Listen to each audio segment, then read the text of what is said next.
and welcome to another edition of the Near Fall. Wait a minute, what is behind us? That's not the Near Fall. Let's talk weather. Yeah, let's see what's on the weather side. Boom, we got the Near Fall going on. It is Thursday, but just because it's Thursday doesn't mean Nick's here. We got Ben filling in. Still haven't had the full three amigos in for since right before Christmas. I think the week before Christmas. It's been a while. I thought we were gonna get it today, but I forgot Nick was Yes. not here, so we'll got something to look forward to next week. Nick is off, but that doesn't mean we don't have any wrestling content to go over. The big one, AEW Dynamite. What was the title of this? Like Maximum Carnage, I think was the name. Yep. Happened last night. Some news dropped, I think, before and maybe during, but not far after either. But Powerhouse Hobbs. Yeah. It was reported that his contract is over with AEW as of midnight Thursday morning to this morning. Reports are he's going to WWE. Yep. There's been reports later today, that possible name change. Thoughts on Hobbs leaving AEW if he were to? Nothing's official, but Right. It seems to be he's angled to WWE. Did they hint at a new name at all? No, I didn't actually go into the reports, but Sean Ross Sapp did mention that they are considering a name change. Okay. Probably look at the legalities if AEW owns Powerhouse Hobbs, if him himself owns it. But you asked my initial thoughts. on him if he were to go to WWE, like where do you think he would go? Give me like maybe the first opponent you would like him to face, stuff like that. Well, like what show? What would you do with him? What would you do with him? I think he's a great fit for WWE. You know, he kind of matches their look, matches their style. I think. He will be missed in AEW. I think he's a great guy, great talent. As far as future plans go, I would assume just based on the track record with people they've brought over from AEW, I would think NXT. You know, they just kind of had a clearing of house in NXT. There should be plenty of open space there. Initial opponent, I don't know if he goes right for Ricky Starks, Ricky Saints, excuse me. That would be an interesting one. Yeah, I'm trying to think of who's on NXT now that everyone left, but like, I think he goes to NXT and fits in well there. I could also see a surprise at the Rumble. You know, that could be an option. Lacking that from what I've seen, other than Jericho.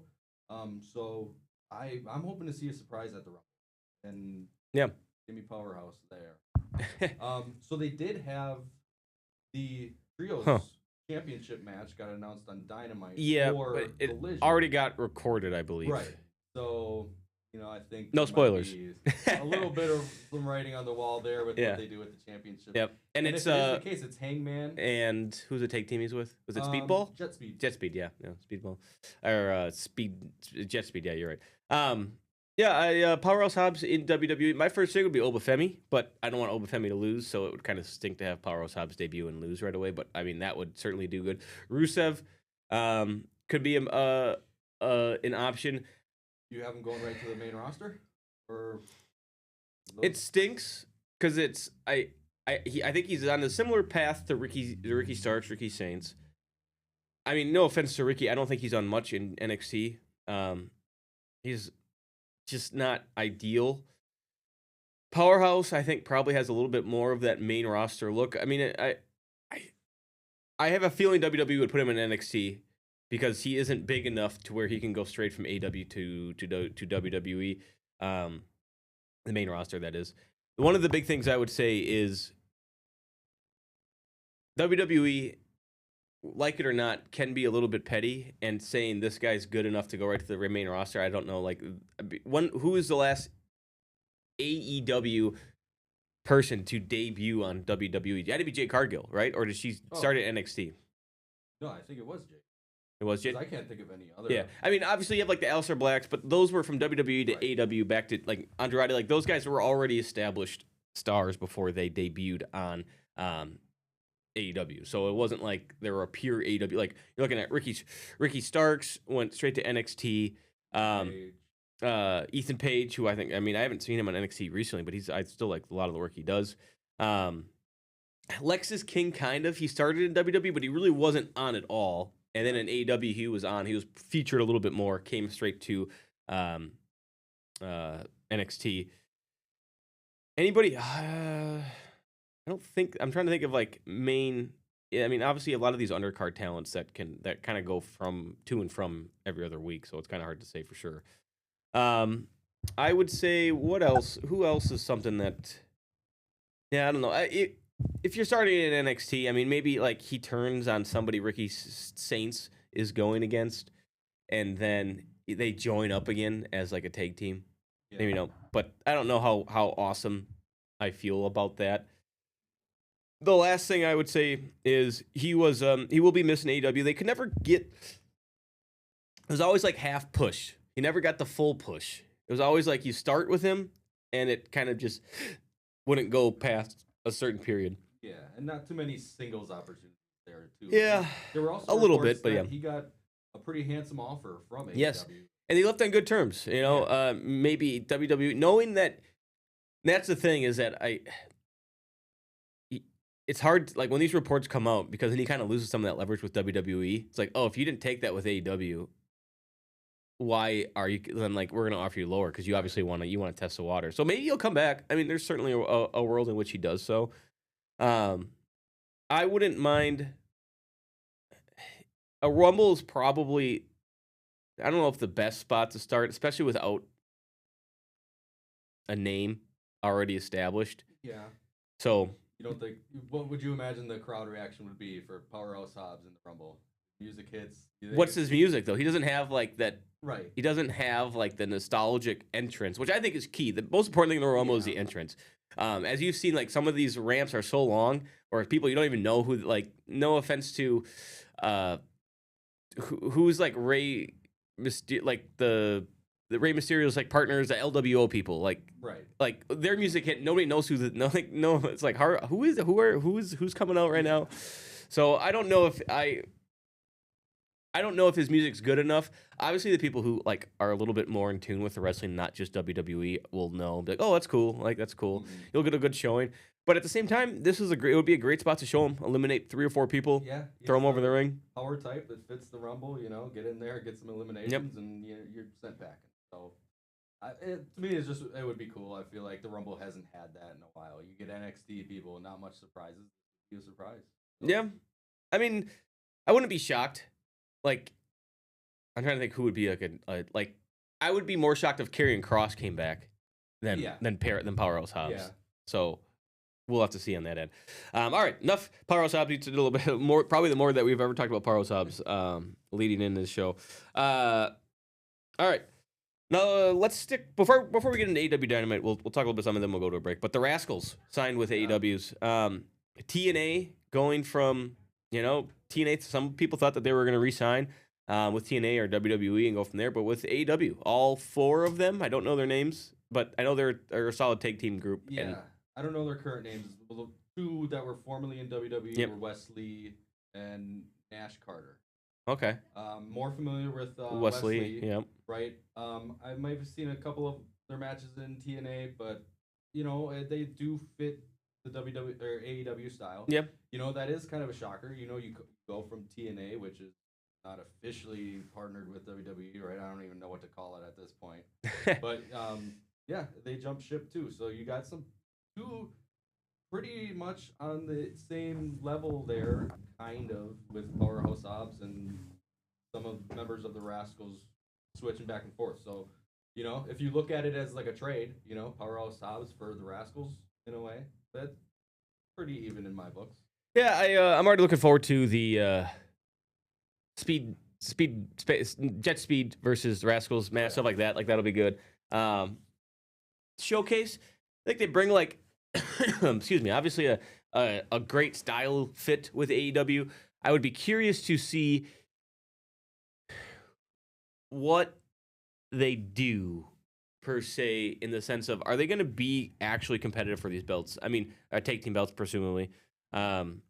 Obviously, like Ricochet and somebody against them or a singles match. You have the Young Bucks. Some very stylistically solid and interesting matches. but expand on it. I would like to see. Yeah. I would like to see the expansion on that. All right, we'll take our first break. When we come back, right here on WFRV Plus, we have AEW Dynamite to recap. So stay with us. We'll be right back after these breaks.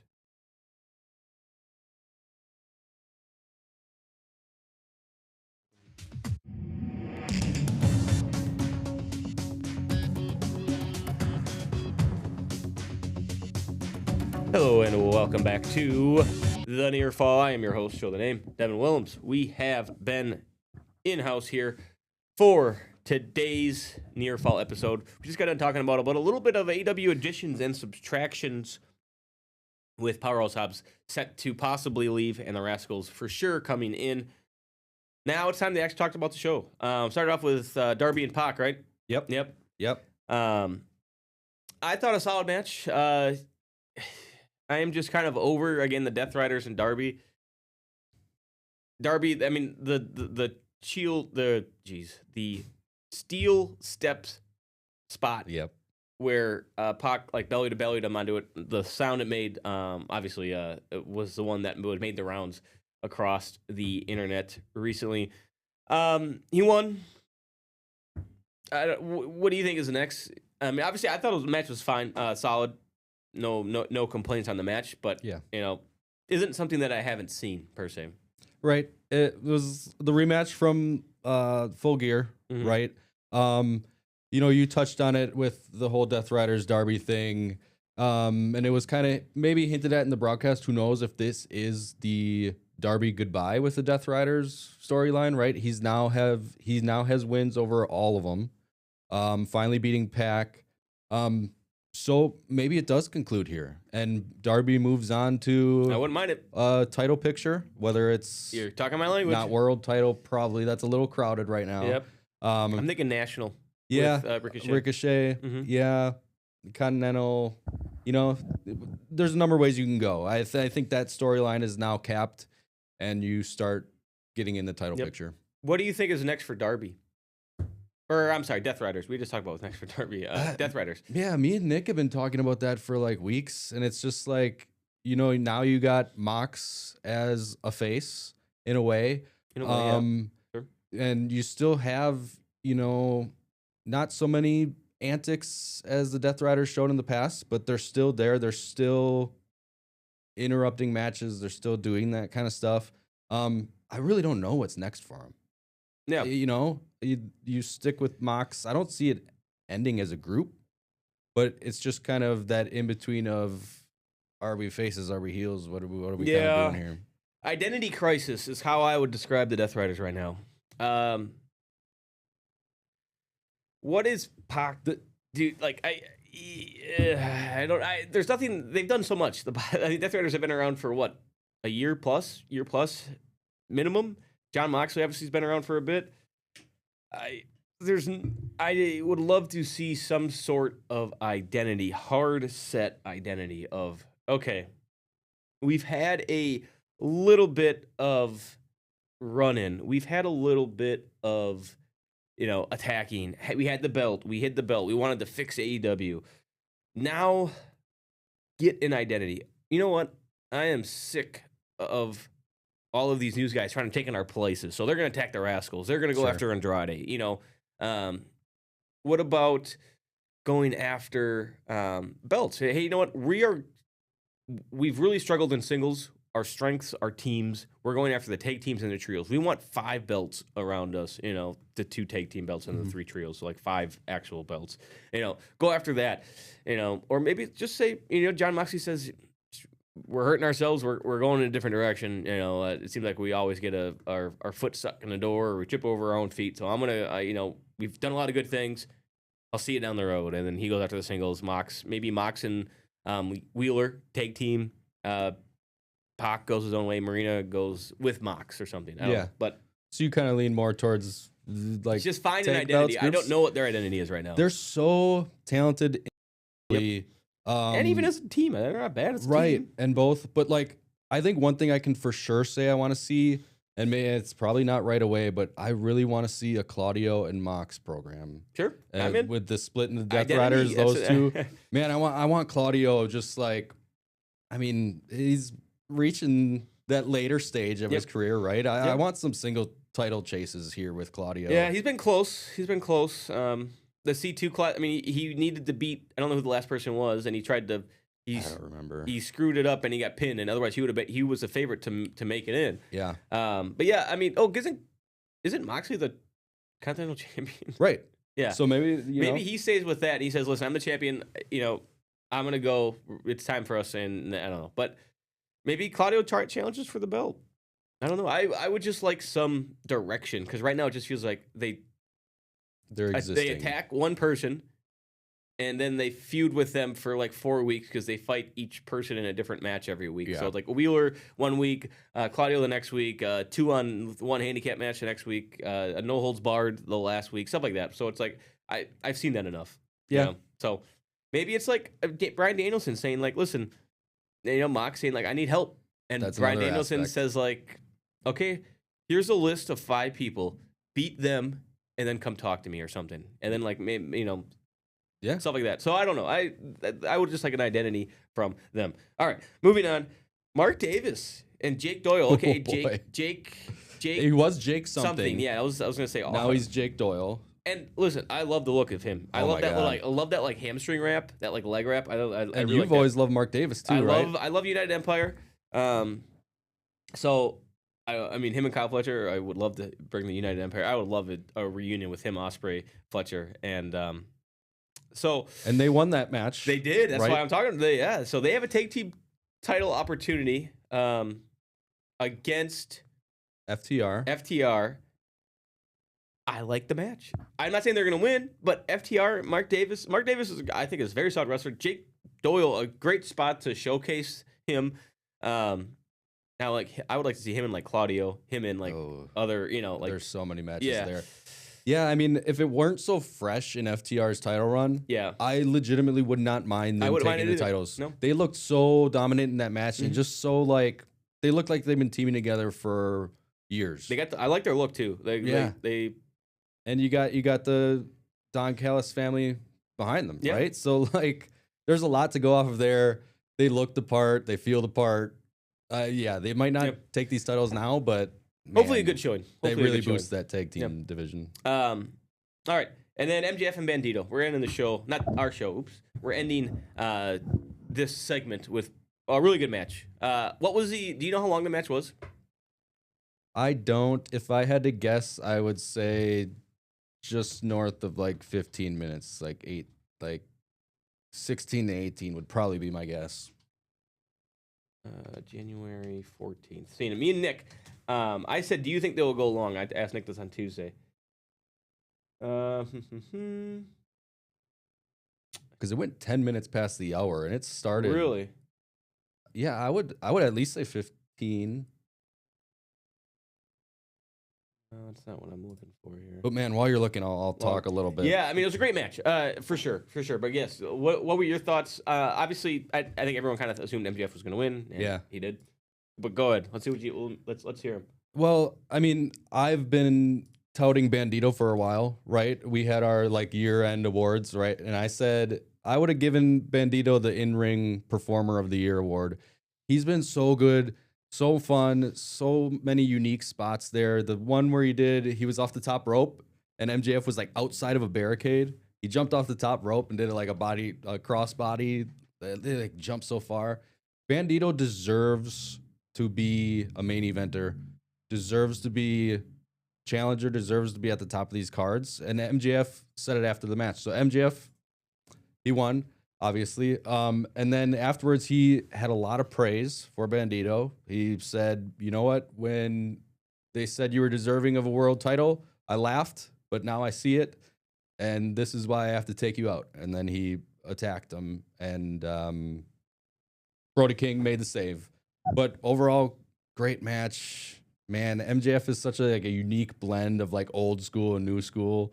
And then Bandito with the luchador, high flying stuff. Really good blend there. Did you find anything on the I'm close. I'm close. Yes. All right. We got it. What was it? Winner, and drum roll. 19 minutes, Oh. 42 seconds. Okay. I said on Tuesday I pitched it to Nick and I said Do you think they let him go 25 minutes? I said that's where I set the over under. I think Nick said slightly under. I think I said I went slightly over. 25 on a 2-hour show is a lot. Yeah. But obviously Bandito's I think has earned this match. It was a good match. 20 minutes I think was probably right around where I would have said. For sure. I actually would have said over 20 minutes. So I would have lost that one. But yeah, I think a solid match. I still think Bandito needs a different finisher. It's a cool move. I just would like a different finisher than the 21 gun plex or whatever. 21 plex. 21 plex, yeah. where he flips over him and but it's just the setup is a little wonky. Yep, it's just too unbelievable. Like Rey Mysterio's, I get. You're kind of like resting on there. The person holding on the rope, like that's where I'm like, okay. I think it's a cool move. I think it still should be in his arsenal. I just would like a different finisher. They've worked some different like reversals off of Yep, it. which is fine. It has moments there, but again, the setup takes a while. It looks a little weird. Yeah, it looks a little funky. So, all right, we'll take one more break. When we come back, we have some Royal Rumble stuff to talk about that you and Nick wasn't here, so stay with us. We'll be right here on WFRV Plus when we come back. Thank you.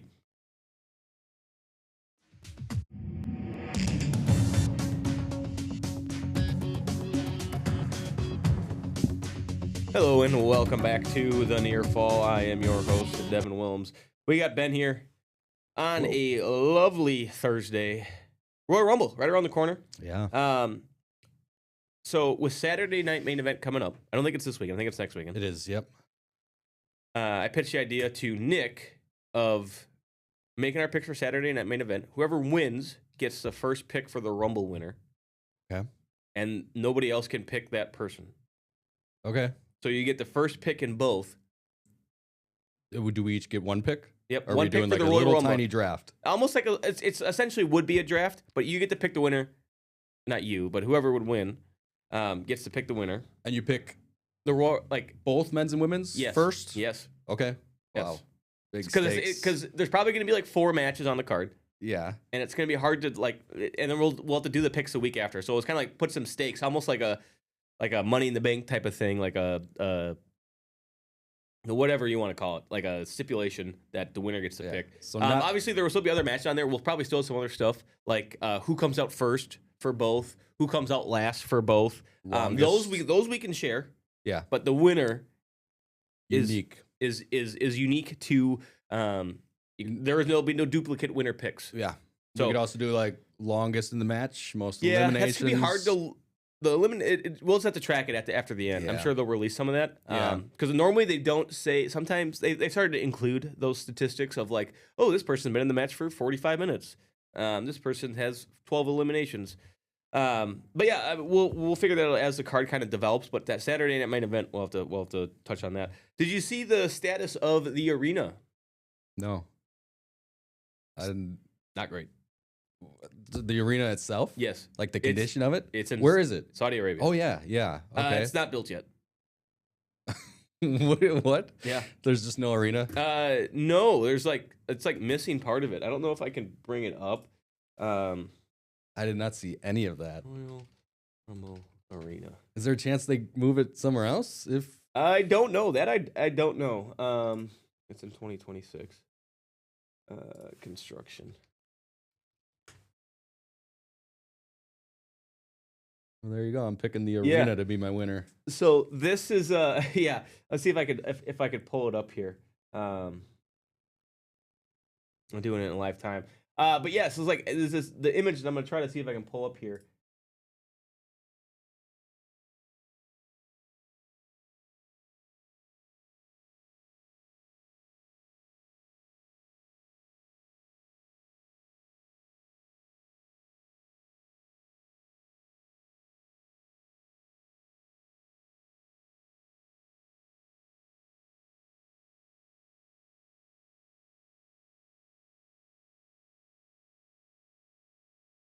But yeah, looks like a half bowl. Yeah, that's why I said like half of it. Like I think the end. I don't know what their plan is, but that's been making the waves. Obviously, they still have 2 weeks. Yeah. Maybe they'll get it done. Yeah, I don't know what the plan is, but they're working on it. Yeah, that's a pretty big turnaround in 2 weeks to go from that picture to hosting a Royal Rumble. Yeah, I think some of that will be done though. I feel like if there was a little bit more panic, there would be Sure. announces already. But it says that there's amid rumors of construction delay that's still scheduled to go.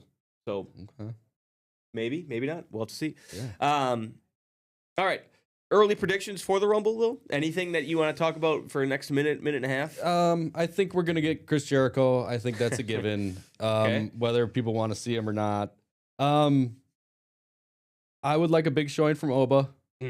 What if he just wins the belt that day? Yeah, I don't know if they would go that way. I think the winner is gonna be, someone fairly obvious, like Roman or Sammy. Like, I don't think we're gonna get a crazy undercard winner. I think Sammy, Nick pitched this, but Sammy wins the Saturday main event #1 contender match. Yeah. And then fights Drew at the Rumble. At the Rumble for the belt. Yeah. Yeah, I could see that too. I don't know. There's so many. I don't even know if I want to say it, but Kevin Owens. Yeah. Okay. I don't know if he'll win it. I could see him winning it. That would be a good surprise return that the Rumble needs. Yeah. So, women's, I think there's like two favorites. Nick really likes Bianca. I like Liv. Yeah, I think those two probably jump off. I like Bailey. Bailey. There's Rhea. Rhea. Io. What about Tiffany Stratton? No, not after that tumultuous title run. No, I mean, maybe it could happen, but that's not at all what I would want. Yeah, I think as we get closer, we'll probably have some of the favorites set up and go from there.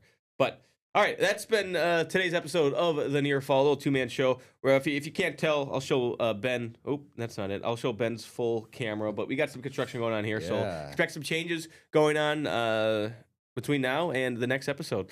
So thank you for watching right here on WFRV Plus. It's been the Near Fall. We will see you next time. Put myself on camera. Keep your shoulders off the mat. Thank you for watching. We'll see you next time.